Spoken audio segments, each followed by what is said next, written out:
Buenos días amigos, hoy 7 de julio, aquí desde nuestra galería en Marbella. Estoy grabando, a diferencia de en otras ocasiones que he grabado en mi estudio. Hoy os saludo desde la galería. Como fondo, como telón de fondo, tengo un cuadro de mi mujer, de Carolina, estas flores tan bonitas que están a mi espalda, y aquí a mi izquierda el retrato de Van Gogh, que me va a dar excusa para tratar lo que vamos a tratar esta mañana, que por cierto este cuadro está también muy bien documentado, todo el proceso que colgué anteriormente hace unos días en otro de mis vídeos, que también podéis encontrar en mi canal. Como también está muy documentado lo que vamos a tratar hoy, que son los últimos 70 días de la vida de este autor, de Van Gogh. Pero os quiero plantear, y nos vamos a cuestionar todos, una pregunta que creo que no vamos a poder llegar a muchas conclusiones, pero va a ser interesante o entretenido el poder hacernos este cuestionamiento. ¿Realmente Van Gogh se suicidó? Así se nos ha contado, ¿no? Pues los últimos 70 días realmente están muy documentados, no porque solamente conozcamos que ha sido así las cartas que Van Gogh realiza con su hermano Theo, tiene un carteo constante y sobre todo en los últimos días de su vida pues están descritos todos los cuadros, cada uno de los cuadros y muchos detalles de estos días de trabajo. No vamos a entrar en ello, pero también es cierto que está muy documentado por otra parte, por otra persona, que es Adelina. Adelina era una de las hijas, concretamente la hija mayor, que fue muchas veces retratada por nuestro autor. Adelina fue hija del que regentaba el lugar, el albergue donde se alojaba Van Gogh. El albergue Rabous se llamaba, era un centro, un pequeñito hotelito donde se alquilaban las habitaciones, se daban comidas y también vendían en una tienda de vinos, una antigua cantina, se expedía vino al granel, ¿no?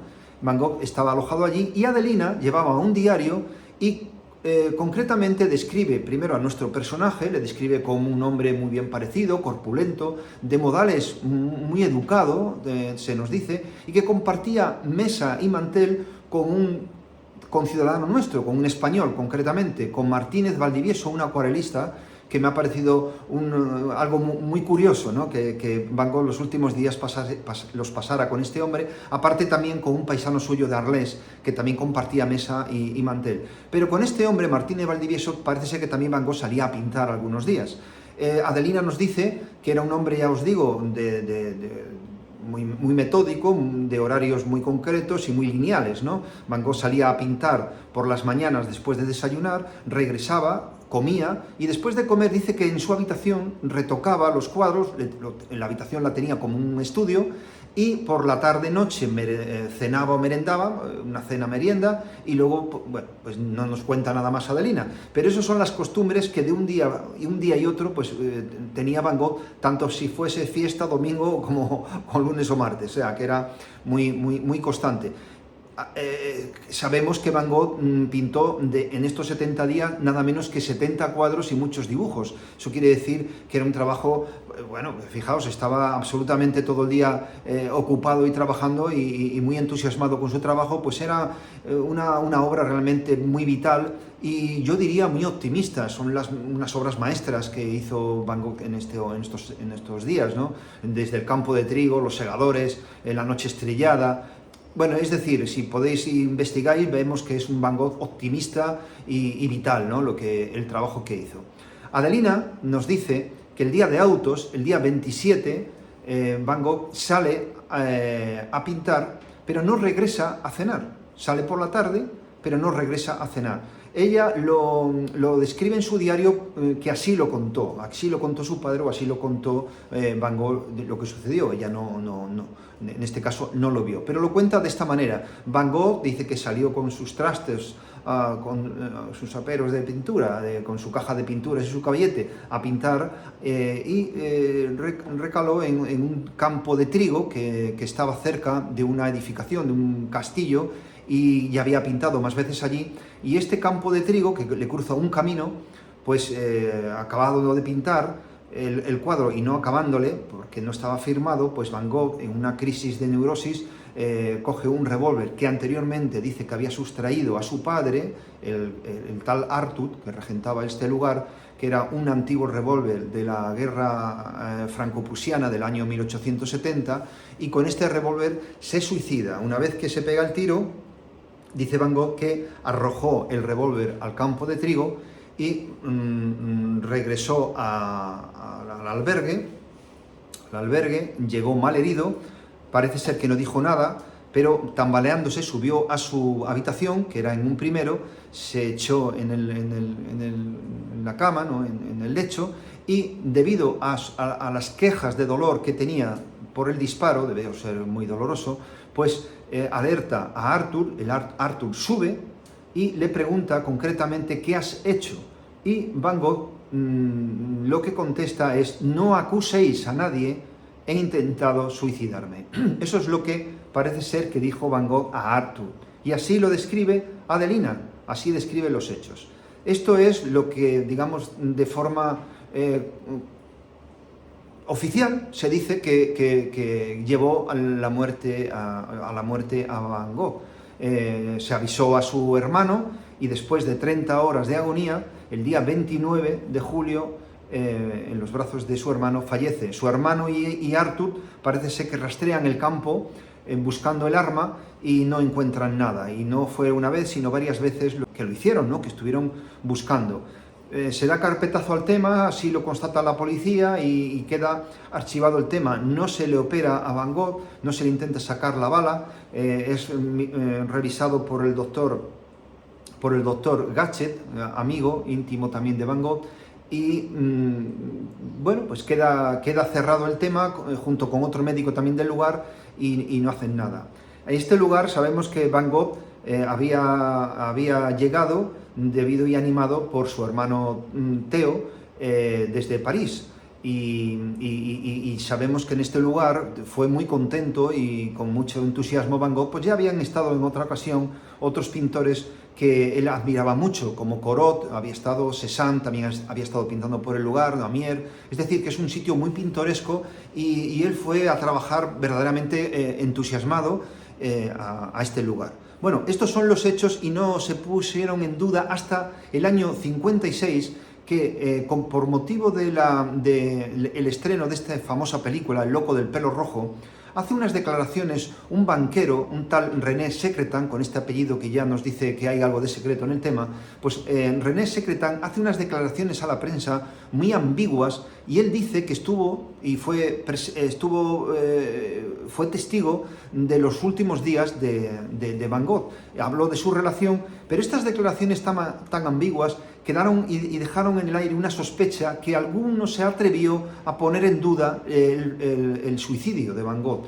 En el año 56 ya os digo que hay en la prensa algunos escritos que dan o se sospecha algo, pero la cosa queda cerrada y ya hasta el año 90 que estos historiadores empiezan a hacerse eco de este hecho, pues visitan el pueblo y empiezan a recalar otros testigos y otras argumentaciones que ahora vamos a ver.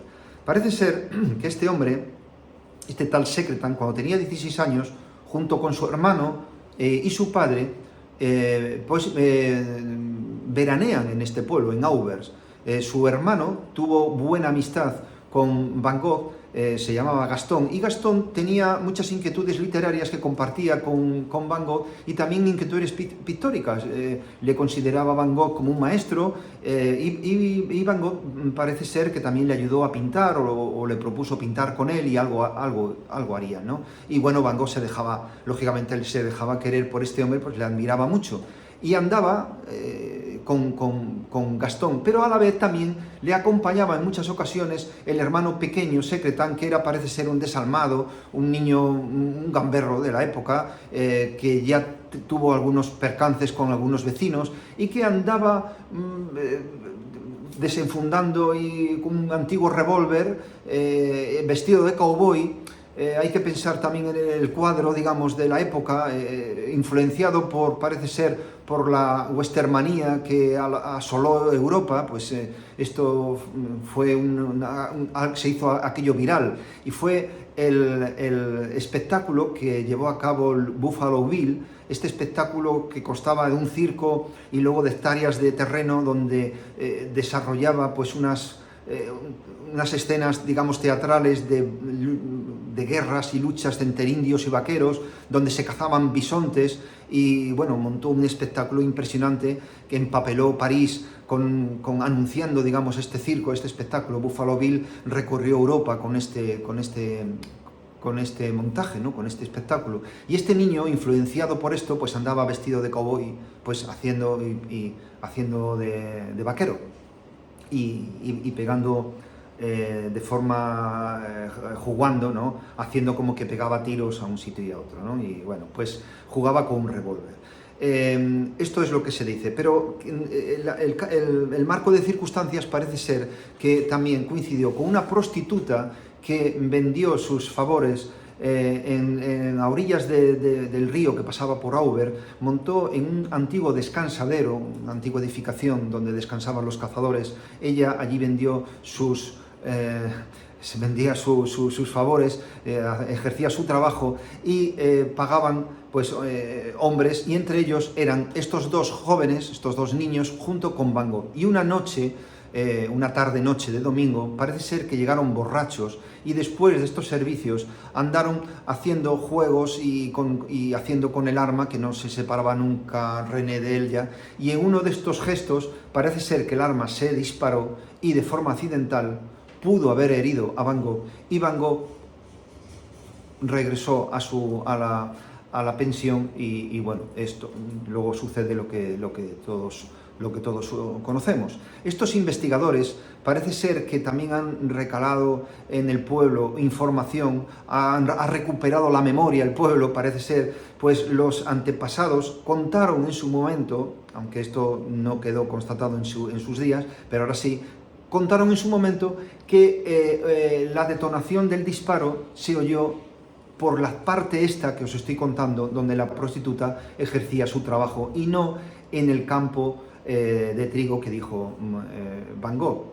Aparte, ahora también se sabe, y ya esto también es algo que está constatado como realidad, que el último cuadro de Van Gogh no fue el famoso cuadro de trigo, que parece que hacía una premonición de lo que iba a suceder con ese cielo negro, sino que era un campo, o sea, un árbol segado, cortado a raíz, y unas raíces, que fue el último cuadro que pintó, y que por cierto estaba a 150 metros del albergue de donde dormía Van Gogh.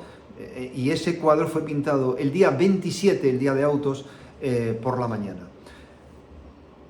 Eso también queda constatado que es así. No estaba en un estado depresivo, por las cartas de Van Gogh con Theo no lo demuestran así.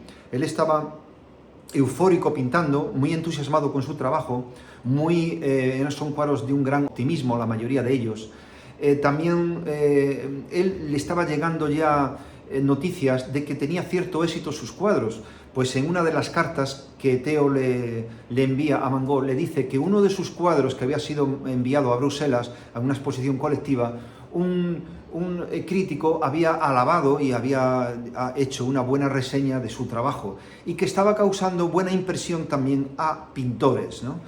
Entonces ya creo que Van Gogh ya estaba vislumbrando su éxito.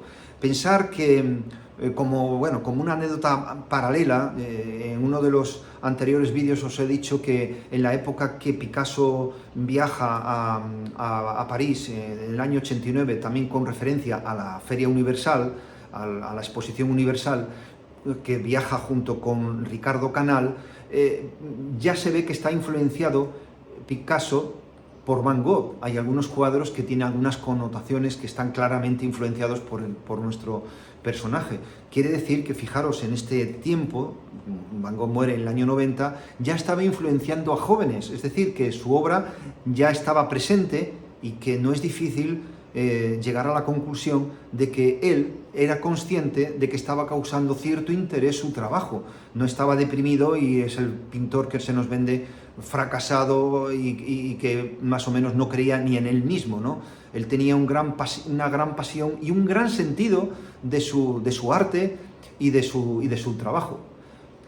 Esto, junto con que también hay rumores de que tenía buena relación, no se sabe si enamoradiza o con relación con los amores, pero también tenía buen trato, sobre todo muy buena amistad, que le era muy sanador para él, así lo constata algunas cartas que dijo a Theo, o se expresa con Theo, que era la amistad que tenía con la hija del doctor Gatschet, este doctor que le atendió en su muerte, ¿no? Era una hija ilegítima, pero que vivía en el mismo techo que el doctor y tenía muy buena relación con Van Gogh. No sabemos si amorosa o no, pero para él era sanador, o era muy dulce también, ¿no? Su relación. Es decir, que hay muchas razones para sospechar que Van Gogh no estaba con esa tristeza que le lleva a tomar una decisión tan radical.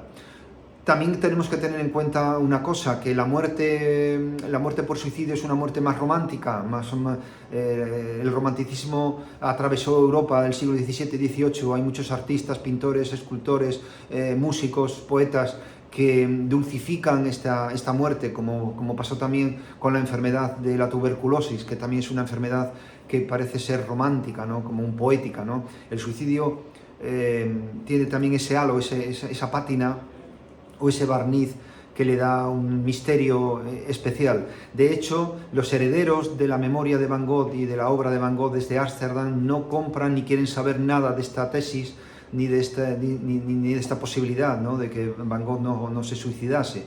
Prefieren quedarse con este argumento o con esta forma de contar las cosas o este término de su vida. No les gusta la idea del personaje que andaba de mala vida, con malas compañías y que la sociedad le quita del medio. Quieren quedar la idea de que es el artista el que no comprendido, el artista maldito, que al no poder ser compatible con la realidad, él mismo se quita de la ecuación, ¿no? El otro es menos, vamos a decir, poético, glamuroso o romántico, el otro hecho. El caso y verdad es que no vamos a poder llegar a ninguna conclusión a la altura ya de estas que estamos, ¿no? Van Gogh ya ha pasado muchos años y yo creo que nunca se sabrá, pero sí que queda ahí abierto y no somos los únicos que estamos diciendo esto. Ya en la última película, la última biografía y película que se rodó de Van Gogh, deja abierto esta posibilidad, pues no cuenta el hecho del suicidio, solamente hay unas secuencias de que se le ve a Van Gogh malherido y que muere, pero deja abierto la posibilidad del suicidio o de la muerte accidental, ¿no? No sé lo que pensáis vosotros, me gustaría saberlo, dejarlo por comentarios, compartir el vídeo si os ha gustado, dar un me gusta. Me gustaría que esto fuese así y saber vuestra opinión. Yo soy más de la opinión de esto que os estoy poniendo, me parece más plausible, pues cuando lees las cartas a Theo, te metes un poco en su psicología, era un hombre muy creyente también, y un hombre tan creyente y tan fervoroso con la religión, hacer una cosa de estas es un pecado terrible, ¿no? Un pecado que no tiene perdón para un hombre creyente. Dudo mucho que Van Gogh le llevara a hacer una cosa como esta de darse un tiro y luego también tan doloroso, cualquier suicida, el tiro se hubiese pegado mejor en la cabeza, antes en la cabeza que no en una zona que le iba a llevar, como fue el hecho, a una agonía tan terrible que estuvo, ya os digo, desde el 27 hasta el 29, 30 horas de una terrible agonía, ¿no? Así que bueno, pues sin más, desde Marbella, en esta ocasión que hemos grabado este vídeo, o desde Palencia, desde el estudio, nos volveremos a ver si Dios quiere. Y nada, os dejo esta grabación, espero que os guste y hasta la vista, amigos.